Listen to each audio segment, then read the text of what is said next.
Look, the theme for tonight's panel discussions is around being organisationally savvy or organisationally smart.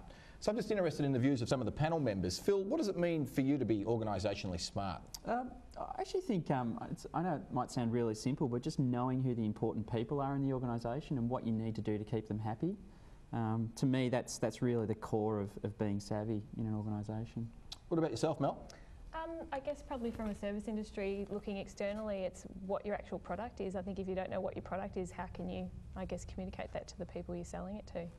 Okay, well look, what we normally do is go out and ask people what they actually think on the street. So once again, we'll go out, see what Australians think being organisationally smart's about, and then we'll come back and have a bit more of an in-depth discussion about it. Serving the community and customer service. It's pretty much bottom line at the moment. I think they're trying to cut costs and make, I mean, like any company, and make as much money as they possibly can. To increase the shareholder wealth of our clients, I suppose. Main goal is to build up, because it is a smaller branch, so to build up the Melbourne market. Well, actually one of the new upcoming things at the moment is valuing our people. To educate, but to make learning interesting for students. It will have broadened, however that will still be the main focus of the organisation. On a broader basis, there's constant pressure in keeping the costs down. Having fun is very much stressed at our work as well. Yeah, have offices, a few offices around the world. They're going to keep their staff, they'll be appreciated. Staff won't want to move on so frequently, and you're saving money because you're not having to retrain people all the time. Certainly private education, there's a board of directors, it's a business. Tom, you invest in dozens of Australian companies that are on the stock exchange, and when they talk about where they're going to be in 5 years' time, it's maximising shareholder value and doing good things for all their stakeholders. And I heard one of the ladies there talking about putting our people first, or valuing our people or something. Being organisational savvy, what does it mean? Well, I mean, fundamentally you've got to have the goal of making money for shareholders, and that's shareholders, not stakeholders. They're the people who put the money into the business. But I think beyond that's a bit obvious, and I think organisations are very complex things. And so people who understand how an organisation works and how to get the most out of people, that's what I look for beyond that. And also something that makes sense, something that logically makes sense. It doesn't have to be too complicated. Phil?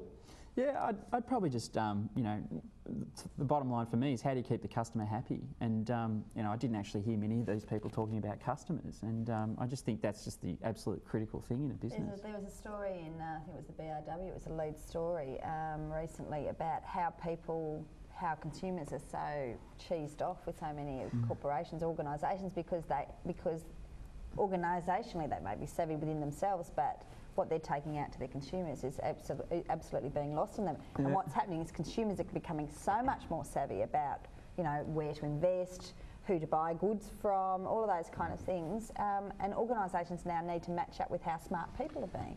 Mel, when you're interviewing people for jobs, do some people stand out because they're sort of, they're savvy, business savvy, organisational savvy? And if they do, what is it about them?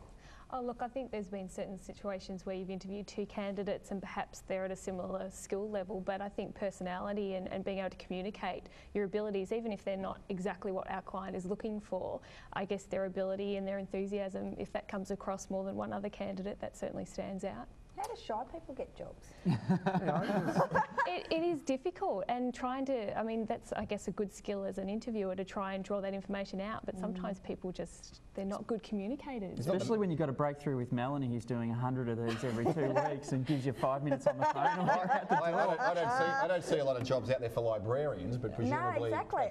We're looking for a very shy and retiring person to work with our customers.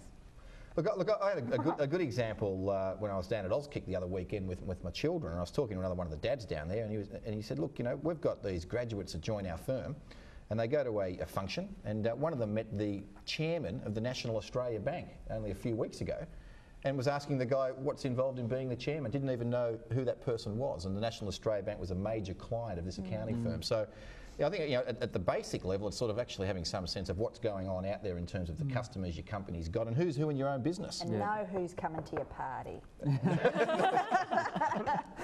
I think also though avoiding too much jargon a lot of the time. Yeah. I think keep it simple. I said that before. Describe your business, describe what you're good at, and do it in language that's pretty plain and easily able to be understood.